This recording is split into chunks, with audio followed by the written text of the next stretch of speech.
Обычный субботний полдень в городе Нагоя обещал быть спокойным. В квартире на втором этаже жилого дома молодая мать занималась делами. Маленький сын находился рядом. На телевизоре шло популярное юмористическое шоу. Казалось, это самый заурядный выходной в семье Такаба. Но в тот день все изменилось. 32-летняя Намика Такаба была образцовой домохозяйкой. Она жила в районе Ниши вместе с мужем и двухлетним сыном Кахеем. Муж Намика, Сатору Такаба, в ту субботу находился на работе. Женщина осталась дома одна с ребенком. Соседи знали Намика как очень осторожного человека. Она всегда проявляла бдительность с незнакомыми людьми. Обычно домохозяйка не пускала в квартиру посторонних. Но в тот субботний день события пошли по другому сценарию. К жилому дому подошла неизвестная женщина. Она поднялась на второй этаж. Незнакомка остановилась у квартиры и постучала. Намика услышала звук и вышла в прихожую. Женщина повернула замок и открыла дверь. В этот самый момент началось жестокое нападение. Преступница действовала с пугающим хладнокровием.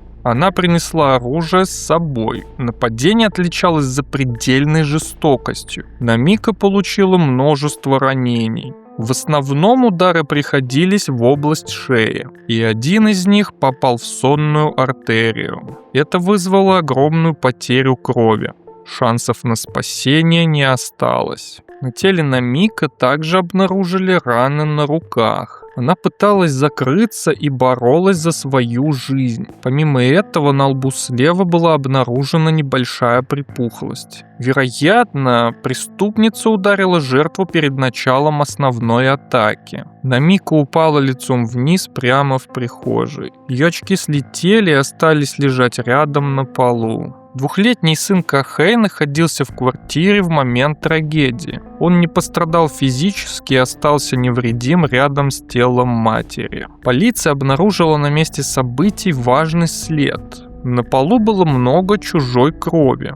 Экспертиза определила, что в Японии такой тип встречается примерно у 20% населения. Эта кровь принадлежала нападавшей женщине. Судя по всему, она сама сильно порезалась во время борьбы с Намико. Кровавые пятна вели от тела в ванную комнату. Там преступница пыталась смыть следы. Затем капли потянулись из квартиры наружу. Следы крови обнаружили на расстоянии нескольких сотен метров от дома. Путь нападавшей через дворы напоминал рваную линию. Вскоре к делу добавилась еще одна важная деталь. Эксперты зафиксировали отпечатки женских туфель. Это были четкие следы от обуви. Размер соответствовал женскому – 24 сантиметра. Обувь была массового производства. Ее изготовили в Южной Корее. Это была модель на каблуке.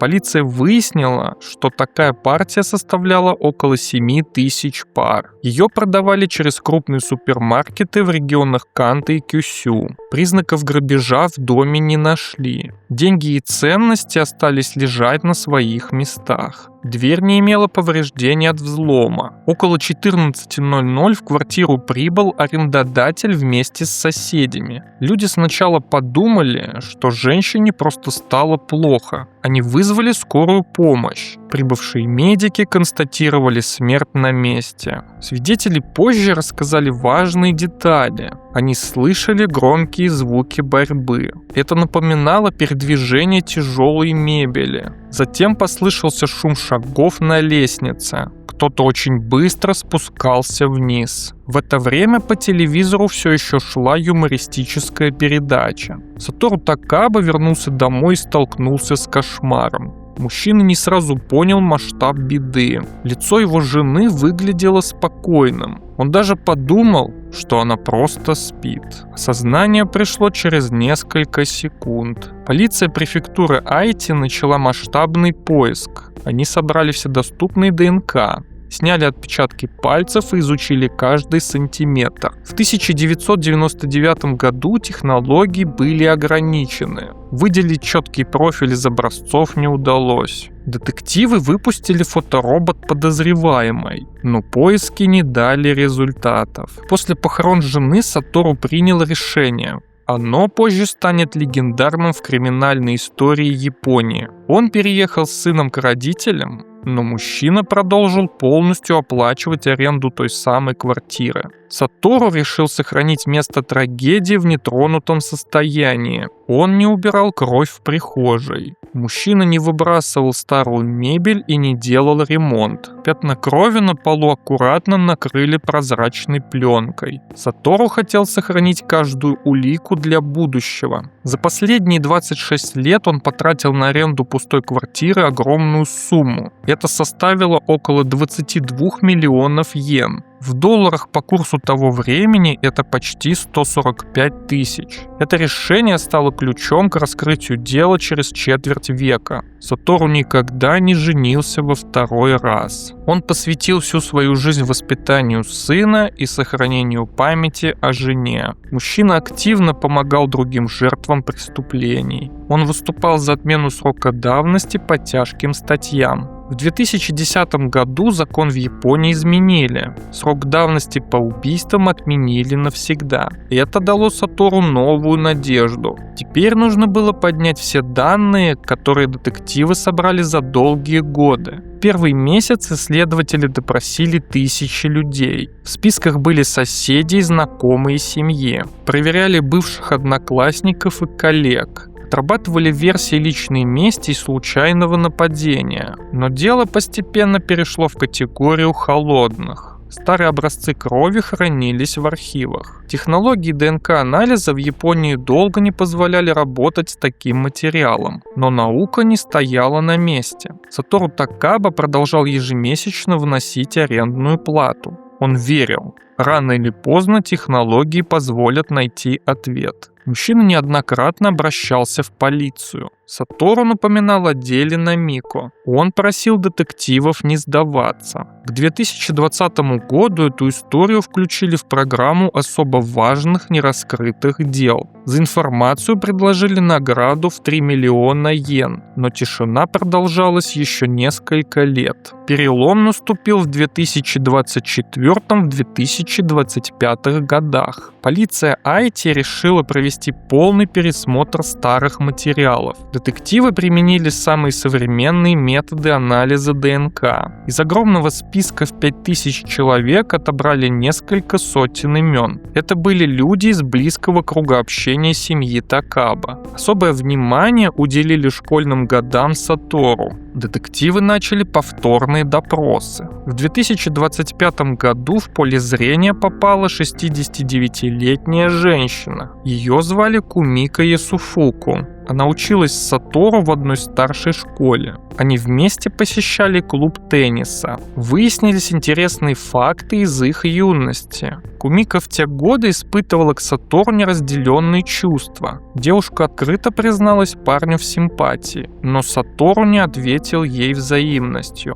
Эта обида жила в сердце женщины десятилетиями. В августе 2025 года расследование вошло в активную фазу. Полиция начала вызывать Кумико Ясуфуку на допросы. Следователи настойчиво просили ее добровольно сдать образец ДНК. Женщина долго отказывалась и уходила от ответов, но давление фактов росло. 30 октября 2025 года Кумико Ясуфуку сама пришла в полицейский участок. Это было здание в западном районе Нагои. Она сдала образец материала и сделала признание. Кумико подтвердила, что именно она совершила нападение в ноябре 1999 года. 31 октября результаты анализов были готовы. Лаборатория подтвердила стопроцентное совпадение. Ее профиль полностью совпал с кровью из квартиры Такаба. Группа крови Б и размер обуви также подтвердились. Полиция официально арестовала Кумико Ясуфуку. В ее доме в районе Минага провели обыск. Детективы искали дополнительные доказательства. В первых показаниях женщина не стала отрицать факты. Она призналась, что все эти 26 лет она жила в постоянном страхе. Особенно тяжело ей было в годовщины преступления. Кумика не хотела больше скрываться. Она боялась доставить еще больше неприятностей своей семье. Но позже преступница сменила тактику.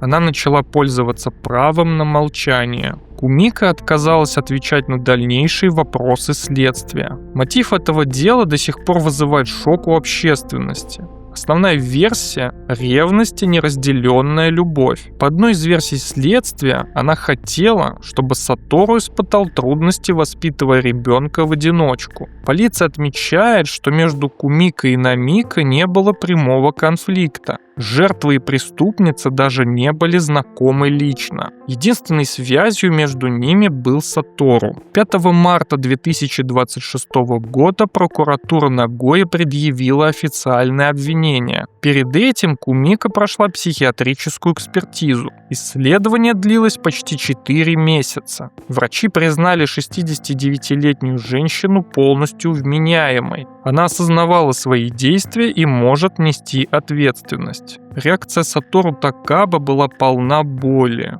Мужчине на момент ареста исполнилось 69 лет. Он признался в интервью, что имя подозреваемой стало для него шоком. Сатору думал, что за этим стоит какой-то незнакомый человек. Узнать в преступнице старую знакомую было невыносимо. Мужчина отметил, что его 26 лет упорства не прошли даром. Огромные траты на аренду пустой квартиры оказались оправданы. Он сохранил те самые улики, которые наука смогла прочитать спустя четверть века. Его сын Кахэй, теперь взрослый 28-летний мужчина, поддержал решение Сатору идти до самого конца. 30 марта 2026 года семья Такаба подала гражданский иск против Кумика Ясуфуку. Они требуют компенсации за моральный вред и материальный ущерб.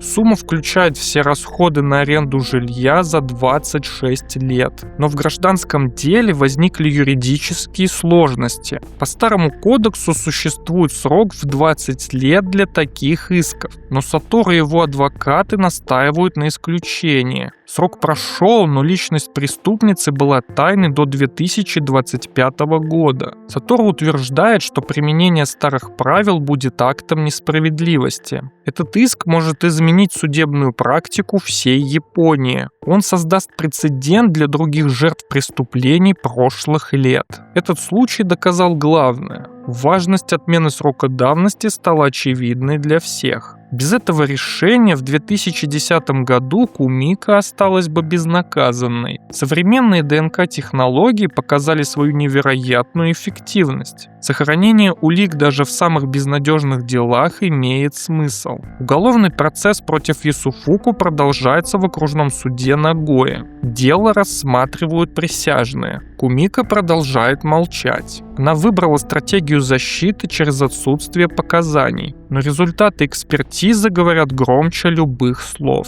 Сатору Такаба продолжает свою общественную деятельность. Он защищает права семей, которые потеряли близких. Мужчина настаивает на совершенствовании системы поддержки. История Намика Такабы получила финал спустя 27 лет. А как вы считаете, можно ли было раскрыть это преступление раньше?